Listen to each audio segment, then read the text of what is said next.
All right, welcome everyone to a new episode of the Roscoe's Wetsuit Podcast. I am your host, Toby Passman. On the show with me today, we have a special guest, Robert Farrington. Rob is the founder of the collegeinvestor.com. He founded this site in 2009 while he was still in grad school to share his common sense student loan and investing strategies with other millennials. At work and school, he heard some pretty scary financial advice, and he wasn't okay with that. With the College Investor, he wanted to be as transparent and as helpful as possible. The number one dilemma holding millennials back from investing in building real wealth is student loan debt, according to Rob. And it was a struggle for him for a while as well. And it was from this challenge that led him to write his first ebook, Student Loan Debt, Getting In Smart, Getting Out Painlessly. Robert, welcome to the show. Hey, thanks for having me. I'm excited to be here. Yeah.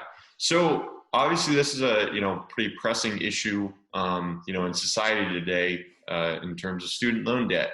And I'm curious, I guess, what, maybe you could just kind of walk me through what led you down the path of saying, all right, this is a problem and I'm going to put in the effort and start a company to try to fix this. Yeah, definitely. Well, I didn't start this way. As you kind of mentioned in my intro, I started the College Investor because I wanted to really talk about investing and building wealth topics. Kind of my background, I've always been entrepreneurial. I was selling candy bars out of my backpack in middle school. I was flipping things on eBay in high school. And I took all that extra money and I was investing it in the stock market.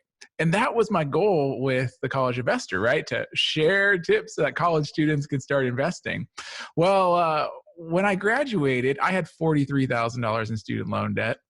And after about 6 months or so, my loan servicer stopped applying my payments the right way. And they tried to say I was late on my student loan payments. When I wasn't, it was all set up for auto pay.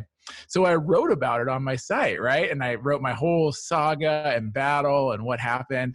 And oh man, it blew up. All these people were like, me too. My loan servicer messes things up too. I'm struggling with my student loans. And it was a very big light bulb moment for me in terms of, wow, there's this big issue out here that I just stumbled upon myself with my own experience that is really impacting a lot of people. And as I researched and dove in more and, really started understanding the situation, some of my friends were like, yeah, man, we like to invest and we want to build wealth. But dude, I have all the student loan debt and my monthly payments on this are eating up my whole budget. And, it's so hard. I don't even know what to do. And so between all these kind of, converging events, I really started to refine my mission to help people get out of student loan debt as fast as possible so that we can get to the stuff I really want to talk about, which is investing and building wealth. Right. I guess you got to take care of what's holding you back first before you can get to that step. Exactly. So what? I guess maybe start with some practical what are some of the biggest misconceptions? What do people not understand about taking on loans? Because it's something that I remember kind of in the process of applying while I was in, I guess, ending high school or starting college, they make you do whatever FAFSA, the brief kind of, educational thing, but it's kind of confusing. And it seems like a lot of people just go into it with really a minimal understanding of subsidized versus unsubsidized. Break it all down. Yeah, for me. What? Your face tells it all right now, because most people go into it with no clue. I remember my situation vividly. I got this email from the financial aid office that said this was in March or April, after you got in, and they're like, congratulations, here's your award, right? And then you click the link, you go to the website, you log in, and then it's you check a couple boxes, you scroll down, no one reads terms and conditions, right? Because we're all trained at this point in time that we just skip that. You hit I accept, and boom, you have student loans. And nobody thinks twice about it. And that's part one of the scariness, right? No one educates you. We have a lack of financial literacy education in America. Most people learn through experience, but experience also tells us that most homes in America, are, really struggling financially, don't have emergency funds, don't understand how debt works, things like that. So that's part one. And then part two is that student loans themselves are extremely convoluted and challenging with understanding the options. So I've matrixed everything out with student loans, and there are over 150 different possible combinations of ways to like deal with your student loan debt, right? And that's in terms of repayment plans and loan forgiveness options based on your loan type, like you said, subsidized, unsubsidized, Perkins, direct, FFE, like it just goes on and on and on. And so there's a lot of analysis paralysis. There's a lot of not understanding what you have when you're done. And no one really makes it easy for people when they graduate. So with that being said, step one that I urge everybody to do is just get organized. And it sounds really crazy, but most people graduate with 5 student loans. And you think about it, right? It's freshman, sophomore, junior, senior year, maybe a summer semester or 5th year, right? And this is just for undergraduate education, not even talking about grad school, right? Which then you add in other loan options of grad plus loans and other things, right?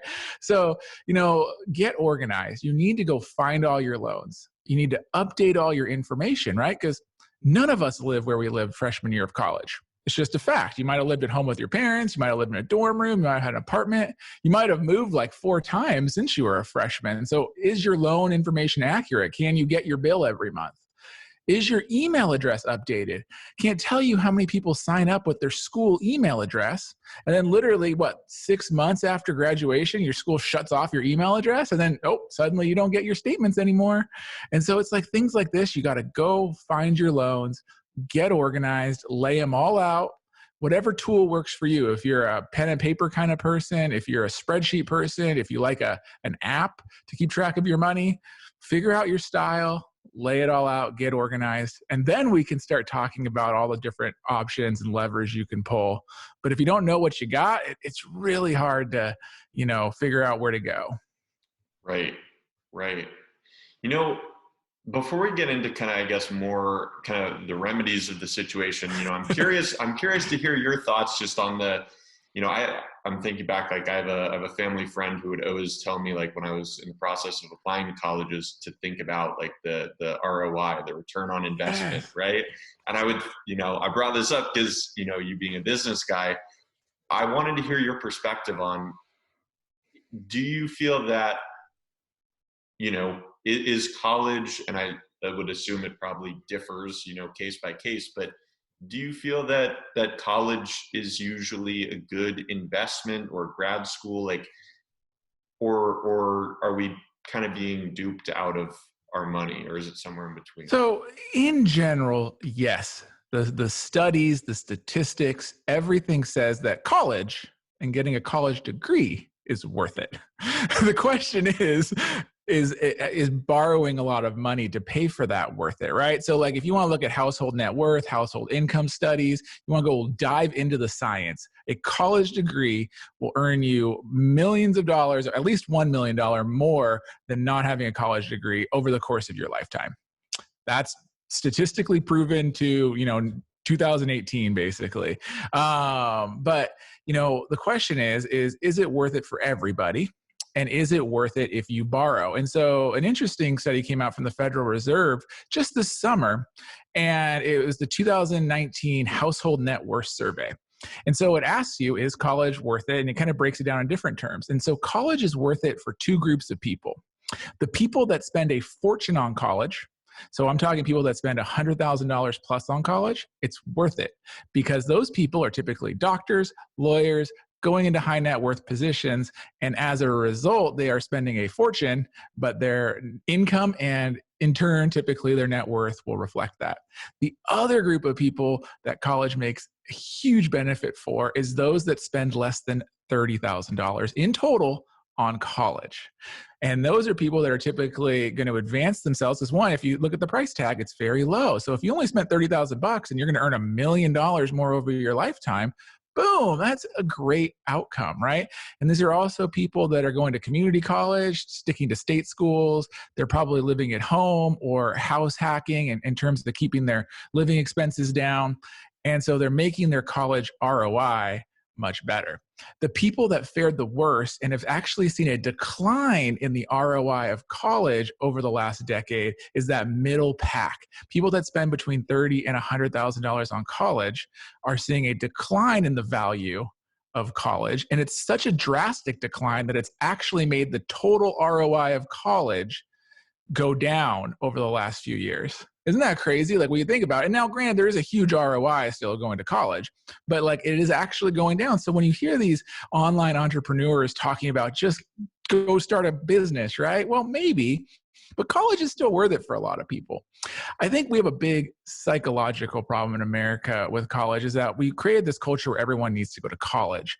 And I don't necessarily think that's the case. I think college is the right fit for a lot of people, but I also think going into trade school could be a great fit for a lot of people. The trouble is over the last decade or two, we've stopped exposing our youth to other alternatives, right? So like most high schools in the country canceled woodshop, they canceled tech, and they replaced them all with like computer courses and things, which granted, we're in an economy that values that skill set, but using your hands, going out and working, if kids aren't exposed to it, they don't know that that could be an option for you. And I always think of like my father-in-law used to be a lineman for the electric company, right? Like total grunt work, climbing telephone poles and electric poles and doing that. Guy cleared over $200,000 a year doing this work. And so it's like there are really good paying jobs for people, but unless you're exposed to it, you don't know those jobs exist. So is college worth it? Yes. Part two of that is don't borrow a lot to pay for college. So debt will destroy your ROI just like it does anywhere else. So I like to think of college as an investment, right? If you're going to buy a house, right? If you pay too much and you get a big mortgage, well, look what happened in 2007, 2008. Everyone lost their houses. They became overextended, things like that. Same is true with your college degree. If you overpay and you borrow too much, and then you go into a career field that doesn't justify that earning, well, or that servicing that debt, you're going to struggle. And that's really the story of the student loan debt crisis today, is people saw a negative ROI on their education spending for whatever the reason is, and you can blame it on a whole, slew of socioeconomic factors. They paid too much for college, the for-profits, student loan debt, higher tuition prices, stagnant wage growth, like the list goes on and on and on about why, but that's the underlying story is people did not get an ROI on what they paid for, and they're very frustrated and struggling financially as a result. So don't do that. Right.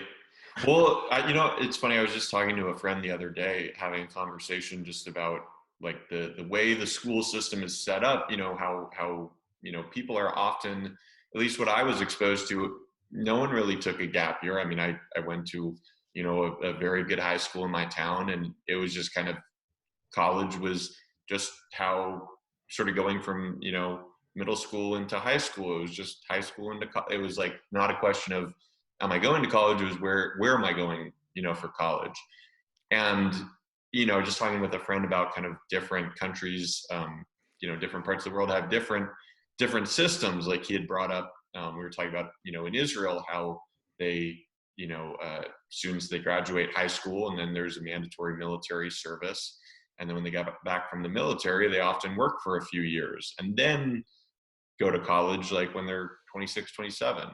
I was just 100%. Curious, what's your take on like do you encourage people to like take sort of a gap year or gap years to kind of like figure out and get exposed to these different, like we were talking about getting exposed to these different trades, or 100%. So I'm a fan of the gap year, but it doesn't have to be like a traditional gap year where you go and travel the world. Some countries do that. Israel does military service. They do a lot of traveling too. The UK, Australia, I want to say like Australia, something like 90% of high school students spend at least a year abroad before they go to college. Like, and that's crazy. I like it, don't get me wrong, but I don't think that's for everybody. I do think that college is too expensive to find yourself. And I also think that the value of college for education's sake is too high. If you want to get educated, you can get educated from the best professors, the best classes. You can learn everything you could want to learn on the internet for free, basically, these days. We're not going to college to learn. We're going to college because it's a social signal to a future employer that we have a whole basket of skill sets. One of them is the knowledge, but the other basket of skill sets is like, yes, I could do the work to pass the classes, which means I typically wrote a paper, or in grad school, I could write a dissertation, and I had an advisor that like vouched for me. Like, it's a social signal is what college really is today. And so the question is what are you trying to social signal for? Do you want to go into a career path that requires it? And then how can you get there for the most cost-effective way? The trouble is we're asking 17-year-olds and 18-year-olds to make these decisions, and that's where I think the value in getting more experience lies, whether that's travel, whether that's getting an internship, whether that's going out and just working, whether that's, a variety of things. And it doesn't mean you don't have to do any school. Like, maybe it means that you go to your local community college and you knock out a class or two every quarter while you're working in something that you think you want to do, bottom level. Maybe you want to go into marketing, right? Bottom level floor intern at the marketing company, and I'm still taking a couple community college classes to move the ball in the goal that I go back and get college. Maybe you discover you hate it though. And then on the flip side, you can quit and you're still making progress on your, 101 courses that, are the same, whether you go to Cornell or you go to your community college. Like, English 101 is reading these like 7 books and writing a paper. It doesn't make a difference where you do it. And then plus, we're recording this in a pandemic. Most of them are online anyways. So the question is, you're reading the books from your house, whether you're doing Cornell or you're doing your community college. So I'm a huge fan of a gap year. I'm even more of a proponent right now, because I think anyone that went to college and is living on a dorm right now is very foolish in terms of how they're spending their money. A lot of these kids today are undergraduates, freshmen, sophomore. They're getting like house arrested in their dorm because of the pandemic. So it's like literally you're paying $30,000 extra for room and board to be trapped in a dorm room with like a security guard because you can't go anywhere, and you're just doing online school from your laptop. Like, what are you doing? Why are you wasting so much money? And I'll tell you, in general, when we're talking about ROI of college, it's typically not the tuition that gets people in trouble. In fact, I've never, in 10 years of helping people with it, seen it being just tuition that gets people in trouble. The cost of college is always the room and board, 100% of the time. Tuition at even like really expensive schools is like, if you look at the line items, like $20,000 a year. It's like the room and board that adds another 30 or 40 on top of it, then you times it by 4 years, right?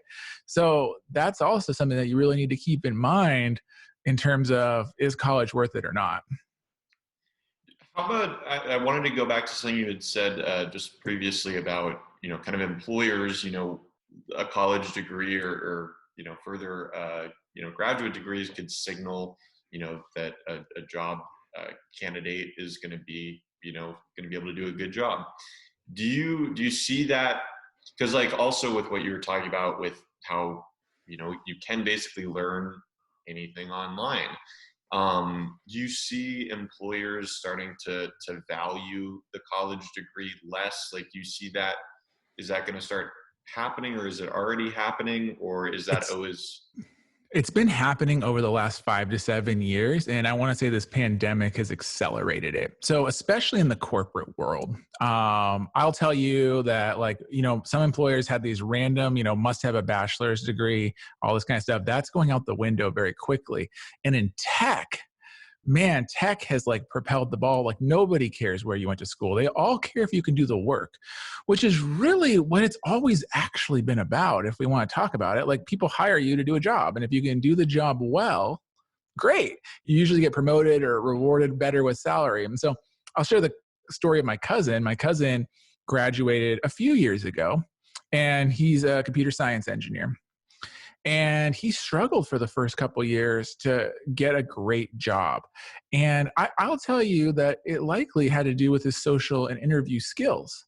He is a genius when it comes to coding. But, I think in the interpersonal stuff, which I feel like too many employers value that a lot and put more weight on that than the skill set.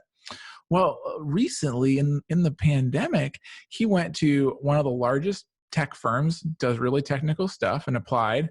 And they brought him into the interview, and he was telling me the story. He's like, literally, it was two guys across like a huge room conference table, and they're like, "Hey, are you so and so?" "Yes." "Great. Do you see this equation on the board?" And he's like, or equations, thing. And he's like, "Yeah." He's like, "Can you solve that for us?" Takes a whiteboard, goes up, does it. Guys look at him and they're like, "You're going to have a job offer in your email when you're done. Thank you so much. We look forward to working for you." And he's like, he was in there for 15 minutes. It was the weirdest experience he said he's ever had, but he got an amazing job with an amazing salary because he could do the work that the company required of him. And I think that says a lot for it. And granted, we're talking about someone that's in a specialty field, but I think you are seeing things tilt much, much more in towards the value of the work. I'll also tell you that the value of a college degree is the craziest depreciating asset that anyone could ever buy. Because here's the thing, is that the value of your degree, even if you go to the most prestigious school in the world, I don't know, we can say the Ivy Leagues, Harvard, Cornell, wherever, right? It's only worth it to any employer for 12 to 18 months maximum. If you don't land a job in that 12 to 18 months with your degree, it becomes a toxic thing that will haunt you for the rest of your life. Because here's the thing, is after your first entry level job, first period of time, no employer is going to ever care where you go to school. They're going to care about what you did at your current job, what can you do at your next job, what your skill set is, yada, yada, yada. But if you fail to get a job in that first 18 months, they're going to look at you and be like, "You went to an Ivy League school and you haven't landed any kind of employment in 18 months. What's wrong with you? We don't necessarily want to touch this person." And now it's going to haunt you. And so it is crazy how fast that value just drops. You got 6 months and it's like worth it. And then it's like a year and you're really pushing it 18 months. The value of that paper is gone. Wow. That's crazy to think about. So let's transition a little bit. So kind of talking about maybe, post-college, or if someone doesn't go to college. I saw on your bio, you're talking about passive income. That's been a particular topic that's been interesting for me lately. Can you just kind of elaborate on that and kind of talk about like how to best utilize that? Yeah. So, I mean, passive income is the idea that you put money in an asset and it just generates cash for you. In the most simplest form, we have a 401k or some type of retirement plan. You have this basket of stocks, it generates some income for you, and you're going to retire off that hopefully someday, right? And that's the simple form. But I think it goes back a step further, is that when you're young, there's really, let's just even go back a step further. There's 4 asset classes really that we all need to think about in this world. You're an asset. And typically, when you're young, you are the primary driver of your income and your wealth, right? It's your working and you're hustling and whatever you're doing that's going to generate cash flow. And the goal is, let's put this in the other buckets. Okay. The other buckets are typically self-employment, real estate, and paper assets, right? And so a lot of us, we do the 401k. So we're taking cash flow that we're earning by like our labor, and we're going to drop it in the bucket for investments, paper assets.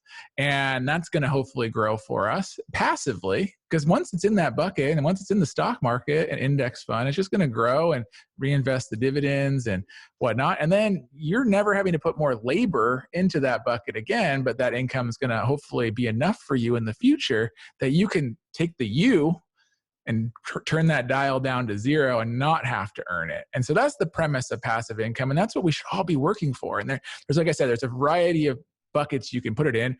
Paper assets, real estate are the 2 most popular ones. Self-employment, small business is another one. Ideally, you build your business and then kind of build yourself out of your business so that it generates income for you as well. Tell me about kind of with the small business or like an entrepreneur.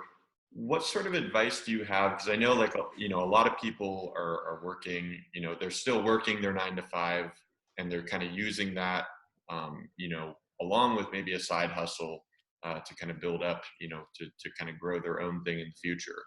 And I wanted to hear your perspective on kind of, I guess, like time management and wealth management in terms of someone that's looking to get to that sort of entrepreneurial space, but they don't have the money to just quit their 9 to 5 and And don't. And I say, don't do it. The best thing you do, I always like to think of it too, is that, how you save money and how you invest and how you build wealth is you take the difference between what you earn and what you spend, and you save that money or invest that money, right? And so the goal is how can you increase that gap between what you earn and what you spend? Well, you can budget, right? And you can cut your lattes. And I'm sure you've seen some headline where he's like, don't buy lattes. It's going to, bankrupt you in the future by spending $5 on a coffee. In a way, I get it. But like, there is only so much you can cut out of your monthly expenses, right? We still got to live somewhere. We still got to drive to get to work or take transportation somewhere, right? We still got to eat. Okay. Like, there's like fixed expenses that you're never getting out of. Even if you like house hack and like live on a couch, you're still paying a couple $100 to that person for living on their couch. Like, you're not getting out of these expenses. You can minimize them a ton, but they're there.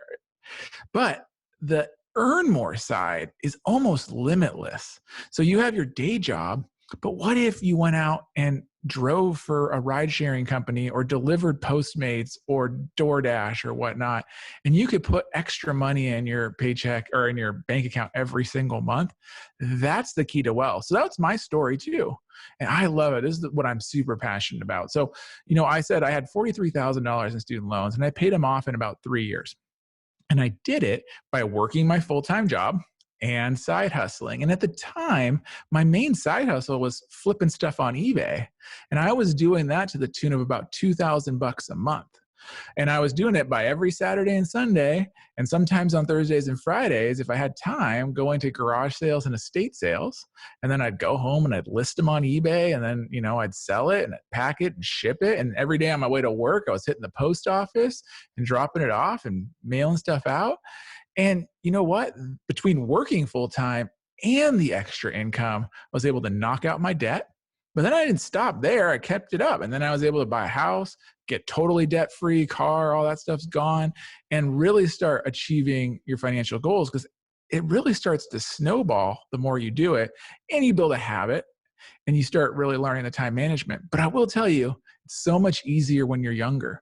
Like, what are you doing with your day?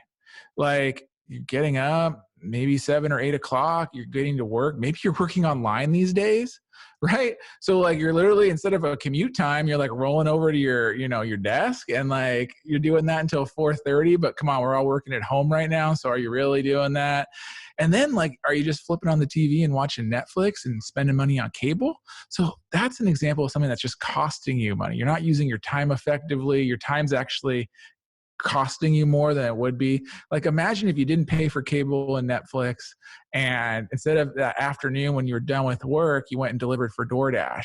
And it's like, I'm going to hear it, or you're going to hear it in your comments on this. Oh, but like, you don't make any money delivering for DoorDash. Like, you have to do your own expenses, and I'll make $50. And it's like, but here you are. You don't have to get a job. You literally download an app on your phone. You do it 100% on your own terms when you want to. No boss is telling you got to be here. And you made $50 when you actually would have been spending, $10 just watching cable and Netflix and probably ordering from DoorDash at home instead, right? So it's like, add that $50 into your daily budget, and you do that 5 times a week. That's $1,000 a month extra. That's huge. And it's so doable. And I'll share, we're in the pandemic, so delivery right now is huge. And there's a lot of people crushing it right now doing it. I have one of my moderators of my Facebook group has been doing DoorDash and Postmates, and averages $46 an hour in a Midwest town. And he does it every day from about 4 to 7 or 8 o'clock at night. And he makes a couple $100 a night. So he does it just in dinner time, right? But he's like, the demand is so huge right now because of the pandemic that like, it's just amazing potential to earn. And granted, it's going to vary where you live and all this stuff, but like, when else in history could you literally download an app on your phone and just apply for something and then just go do it and get paid for it. It's just crazy to me. So it's like, there's so many ways, and like the ways to make money is just limitless. If that's not for you, like my sister-in-law does Etsy. She does watch TV at night, but while she's doing it, she has amazing like handwriting and crafting. So she makes wedding and birthday invitations and sells them on Etsy. And she gets the card stock at like a stationery store and then, hand writes it with like calligraphy and stuff, but she does it while watching her shows. So it's like, you could do both. She's making money and watching her shows. I don't know. The list goes on and on and on. No, I love that you bring this stuff up. When I was living in Seattle a couple of years ago, and I was working a full-time job, but I was also doing Uber as a side hustle. And it's just interesting to think about that, because I would always think, okay, it's a weekend, night. I can either go out, with my friends to a few bars and probably spend $50 and, like, whatever, and then feel crappy the next day, or I can hustle, and make $250 in a night. And to me, it was usually a no-brainer. Exactly. And you know what? Like, it also is really scary to me was like when you see like the studies out there that say like the average American or like 7 in 10 American families can't afford a $400 emergency, right? And it's like, if that's the make or break point for most families, like $400, $500, it's like, it. If you literally go out and drive for Uber or, deliver food like 4 or 5 times a month, you could cover that gap. Now, it's also a choice of values, right? Some people don't value like that extra work and stuff, but then I also feel like, what are you doing with your time? Like, you can't have both, right? Like, you gotta like make a choice here. Like you said, either you get to go out and spend and have fun, or you go out and be entrepreneurial and hustle and make some money. Right. And then hopefully set yourself up for a lot of fun in the future. Hopefully, like, in your 30s. I mean, do you view it that way? Like, if you kind of take on, I guess first step might be kind of knocking out the debt, as you did with the side hustles, but then also kind of building more money, investing, maybe starting a business, and then kind of setting yourself up.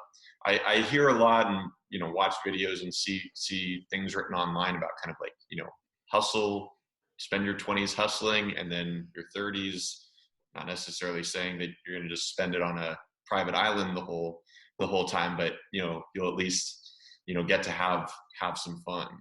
Absolutely. Well, here's the thing I'm a big fan of financial balance too. So like, you know what, if you're making this extra money and you're paying off your debt and maybe you're putting a bunch extra to it, well, reward yourself too. Like, one, try to invest while you're paying down your debt, but two, like, you've earned it. Like, you know what, maybe you drive for delivery or rideshare 3 weekends a month and you go out with your friends on that last Saturday night or whatever, right? Like, it doesn't have to be so all or nothing, right? We can do both things, but we do have to think about it strategically and what you want to do.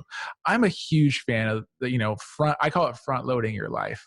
And the sooner you can do it, the better. And everyone's listening to this at a different place in their life. But traditionally, it's so much easier to do it when you're in your 20s because you don't have kids. You might not have a significant other. You typically have more energy, you're healthier, all these factors. And like I said, it doesn't apply to everybody. And doesn't mean just because you have kids, you can't do this. But like, when it comes to finding the time to do the work, when you don't have these other things going on in your life, it's typically easier to devote 4 hours a day to driving or being entrepreneurial in whatever shape that looks like for you.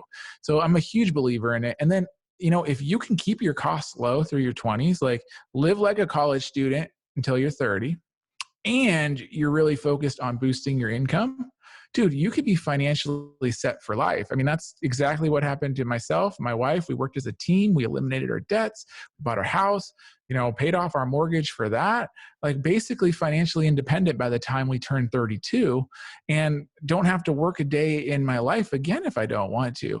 I do it because I love it. I also find joy in being entrepreneurial. I find joy in helping people with this stuff, but it's definitely work optional now versus like, I need to go find a job to survive. And I think it's really key. And everyone I've spoken to, you get so much more joy, even in a job that, maybe you were not so happy about before. But I don't know if you ever heard the term FU money. Yeah. Like, it's one of my favorite things, right? Like, if you save up enough where it's like, if the boss just tells you something that like you just don't care about, well, like, you're in such a more powerful position as a human being that you can just have your FU money and walk away. But even if you choose not to, you literally have a different confidence about yourself and self-worth, and it goes a long way to just propelling yourself forward as well. Right. Let's go back a little bit.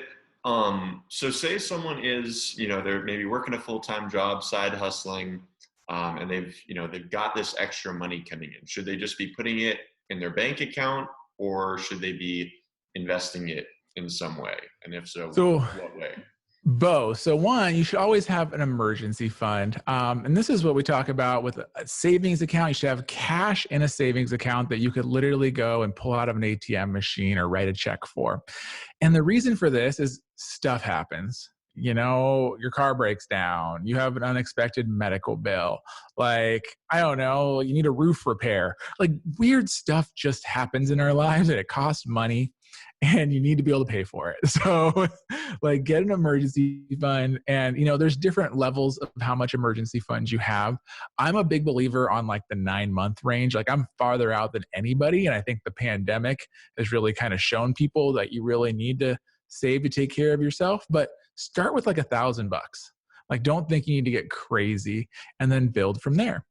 And then you should be investing. And I'm a big believer in, first off, taking advantage of any free money that comes your way.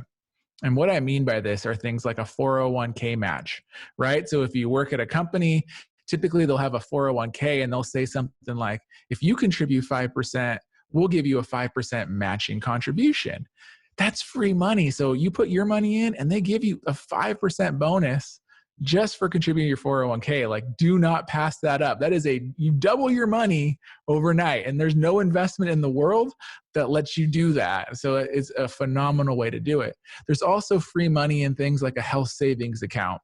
A lot of larger employers will offer you like $1,000 into your health savings account by doing something silly like getting your annual physical or doing a wellness test online. Like, you do a screening on a computer and you have to do it like once a year for their insurance, but they'll give you like $1,000 for doing it. So if your company offers free money in your HSA, once again, take advantage of it. Like, you wouldn't turn down $1,000 just laying in the street. So like, literally all it takes is like going and getting a doctor's appointment, which you should be doing anyway, and it's free. Like, get it done. Right. So definitely start investing there. And then, I'm just a big believer in keeping it simple. Low cost index funds. You invest in the total stock market. I'm not a fan of these people like you see on Robinhood trading stocks. Like, that's gambling. Gambling's fun, but you shouldn't be doing it with like your retirement nest egg. Real investing isn't sexy and exciting. Like, it is literally putting money in an account and watching it grow over time. And I'll tell you, the one thing that studies have shown over and over and over again is that the number one driver of wealth before you're in your 40s is just how much you can put into the account. It has nothing to do with your investment returns, has nothing to do what you invest in.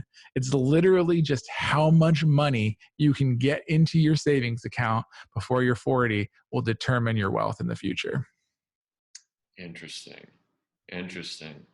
So Because if you only have $10,000, and even if you're compounding it 10%, 15, 20% a year, it doesn't make a difference. You need to be putting in $10,000 every single year and watching it compound, right? It's all on how much you can put into the account. Right. And you mentioned so low cost index funds. So my understanding of index funds is that's sort of like a collection of different stocks, correct?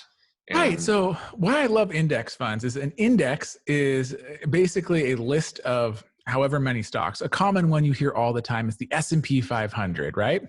So it is a list of the 500 biggest companies in America, well, the biggest stocks in America, right? So when you buy the S&P 500, you're buying a tiny, tiny little portion of all 500 stocks. Why this is a really good strategy is because you are basically betting on the economy, or the world economy really these days. And the upside is that as the economy grows, like you get to reap that growth. The safe side is that as individual companies fail, which they inevitably will, they just drop out of the index. And so you lose a little tiny bit of your money, but then the company, the list keeper, whoever the S&P, Standard and Poor's, takes, let's say one of them falls out, well, company 501 just slides right in and takes their place. And so like you're still invested in the whole index, in the whole economy. And that's why I love index fund investing. You're not trying to pick the winners and losers. It's not like, is cruise lines going to come back, or is Tesla going to, take over the whole world? Like it could.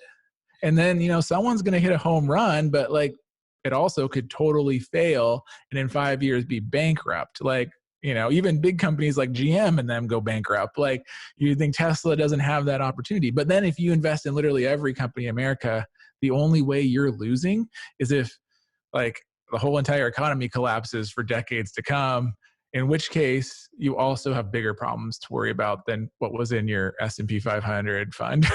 There's bigger issues to deal with. Right.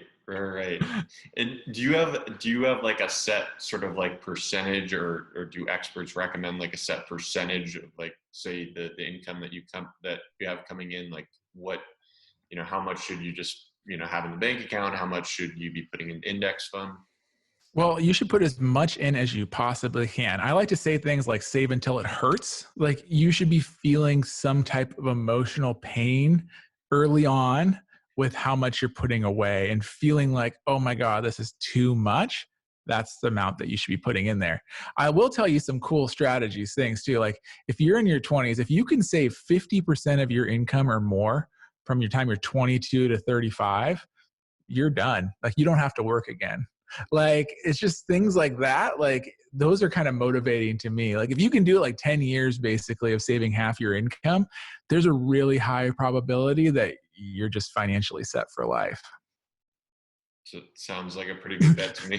Right. But it's also like, how can I get to 50%? And so to me, I also like, well, instead of trying to like cut expenses, what if, like, let's say you make, $50,000 a year and you're trying to save $25,000 a year.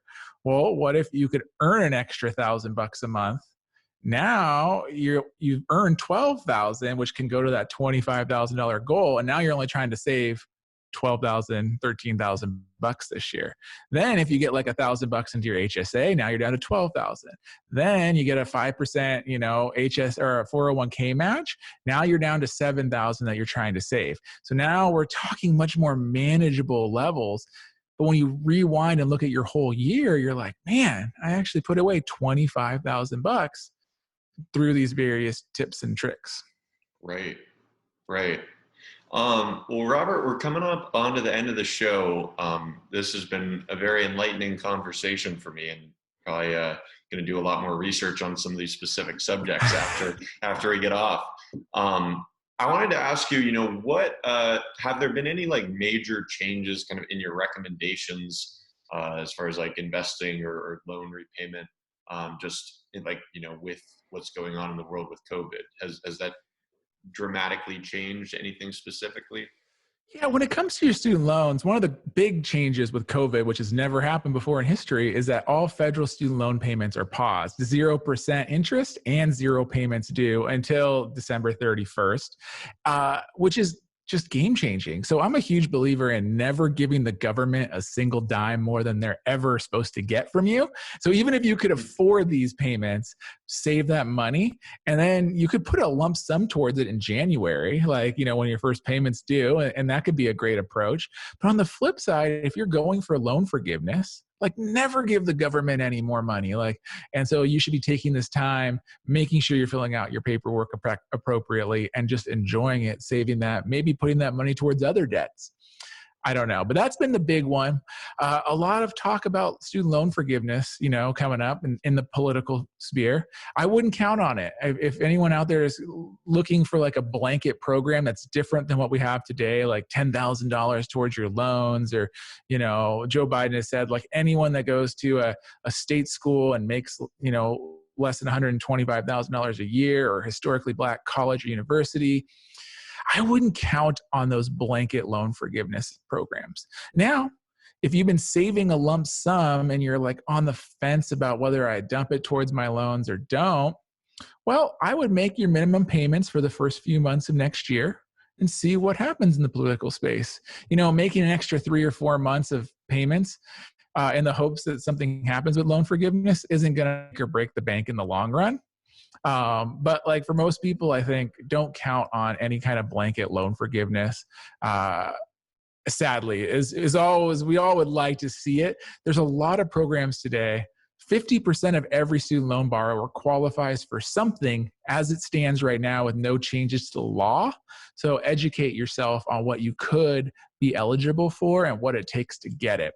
Because I'll tell you, that's the number one reason why people don't get student loan forgiveness is they don't know the program exists and or they're not filling out the paperwork appropriately to qualify. Gotcha. Awesome. Well, Robert, if people want to learn more about your work, your company, where would you direct them to? Yeah, so if you want to read more about any of this stuff we just talked about, go to thecollegeinvestor.com. If you like to listen to podcasts, like I'm sure you do because you're listening to this show, we have the College Investor audio show on your favorite podcast platform. Awesome. With that, do you interview, are you just the one talking or are you interviewing other kind of financial experts? Yep. So it's just our written blog post form or content in audio format. Oh, nice. So really just tailoring it to people that want to listen versus people that want to read. So I personally am a reader, but I'm not everybody. And a lot of people like to listen to these shows as they're going to work or however they want to consume their content. You could be doing it as you're side hustling, driving for Uber or doing DoorDashes, right? You Heck could be yeah. taking it. Totally. Right on. Well, if you guys enjoyed the show, go ahead and like and subscribe to our YouTube channel. We're Roscoe's Wetsuit, and you can also find audio versions of the podcast available on Spotify, Apple Podcasts, just about everywhere else podcasts that you can find audio podcasts. And we're also launching Roscoe's Wetsuit Premium, which you can find at patreon.com/Roscoe's Wetsuit. More details to come about that soon. Robert, again, thank you so much for coming on the show today. Really enjoyed our discussion. Thanks for having me. I appreciate it. Absolutely.